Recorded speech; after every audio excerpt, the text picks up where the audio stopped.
Hello friends, कैसे हैं आप सब। स्वागत है आपका मेरे YouTube channel Indian festival stories में। सबसे पहले आप सभी को इस नववर्ष 2024 की हार्दिक शुभकामनाएं। भगवान से यही प्रार्थना है कि ये नया साल हम सभी की ज़िंदगी में नई खुशियां लेकर आए। हर बार की तरह ये नया साल आया है नए त्योहारों के साथ, नई खुशियों के साथ। और हमारे भारतवर्ष में तो हर महीने ही त्यौहार रहते हैं। ये जनवरी का महीना लेकर आ रहा है लोहड़ी, मकर संक्रांति, पोंगल और बिहू का त्यौहार। लोहड़ी और मकर संक्रांति 13 और 14 जनवरी को मनाया जाता है। वहीं पोंगल का त्यौहार 4 दिन तक मनाया जाता है और बिहू को तो साल में 3 बार मनाते हैं। आज मैं आपको लोहड़ी के बारे में 3-4 छोटी छोटी कथा कहानियाँ बताऊँगी, किस्से बताऊँगी, जो हमारे त्यौहार को और भी अधिक लोकप्रिय बनाते हैं। ये शायद आप में से किसी ने सुने हों और किसी ने ना भी सुने हों। तो चलिए आपको बताती हूँ लोहड़ी से जुड़े रोचक और दिलचस्प किस्से। हमारा लोहड़ी का त्यौहार मौसम और फसल से जुड़ा त्यौहार है। बैसाखी की तरह लोहड़ी का संबंध भी फसल और मौसम से है। इस दिन से गन्ने की फसल बोई जाती है। इससे पहले रबी की फसल काटकर घर में रखी जाती है। इस दिन लोहड़ी की अग्नि में उन्हीं कटी फसलों की खुशियाँ मनाई जाती हैं। हालांकि इसके पीछे कुछ पौराणिक और ऐतिहासिक मान्यताएं भी हैं।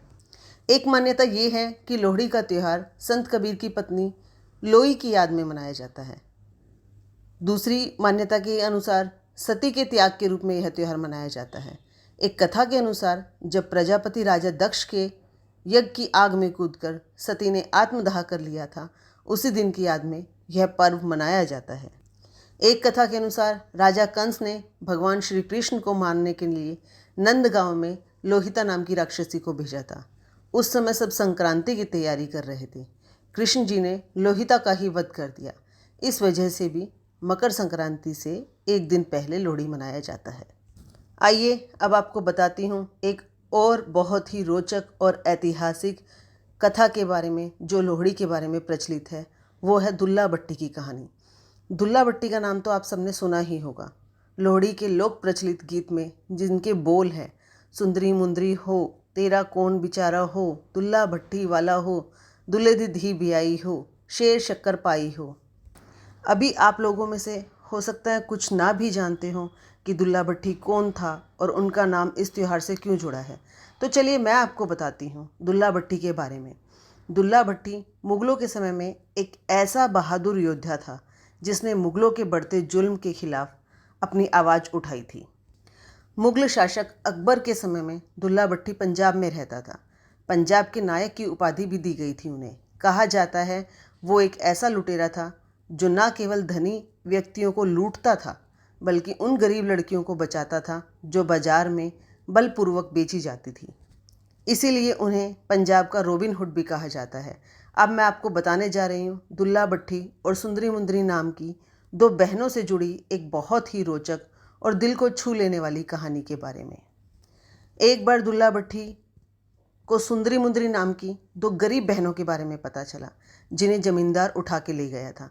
दुल्ला भट्टी ने न केवल उन गरीब लड़कियों को जमींदार से बचाया बल्कि जंगल में आग जलाकर दो हिंदू लड़कों से उनकी शादी भी करवाई। लेकिन दुल्ला के पास उनको देने के लिए उपहार स्वरूप कुछ भी नहीं था, तो उन्होंने एक सेर शक्कर देकर उन दोनों को विदा किया।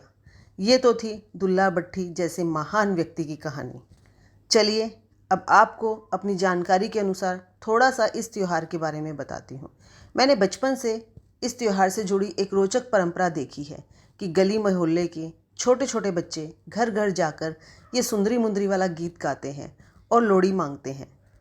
सब लोग अपनी इच्छा और सामर्थ्य के अनुसार मूंगफली, रेवड़ी, गज्जक, लकड़ी, उपले ये सब देते हैं।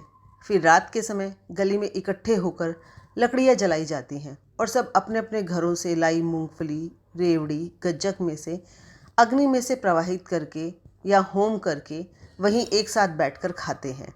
फिर मीठा तो हमारे त्योहारों की एक जान है और इससे ये भी पता चलता है कि हमारे देश में लोग कैसे त्योहारों के माध्यम से एक दूसरे से जुड़े हुए हैं। हाँ दोस्तों, एक और बात, आजकल के बच्चे हैलोवीन मनाते हैं। बहुत अच्छी बात है क्योंकि हम तो रहते ही ऐसे देश में हैं जहाँ सब संस्कृतियों और सभ्यताओं का सम्मान किया जाता है। बस छोटी सी गुजारिश है, आप सभी अपने बच्चों से अगर इस लोहड़ी के त्यौहार पे भी गर्व और सम्मान के साथ अपने आस पड़ोस के घरों में जाके अपना सुंदरी मुंदरी वाला गीत गा के लोहड़ी मांगने को कहें तो कितना अच्छा लगेगा। ये सब बातें हमारे त्योहारों की रौनक में चार चांद लगा देती है। चलिए तो लोहड़ी के इस पावन पर्व की आप सबको हार्दिक बधाई। मिलते हैं जल्द ही अगले त्यौहार के विषय पे। तब तक के लिए आप सभी का सादर आभार। तो happy Lohri to all of you. आप सभी को लोहड़ी की बहुत बहुत शुभकामनाएं। धन्यवाद।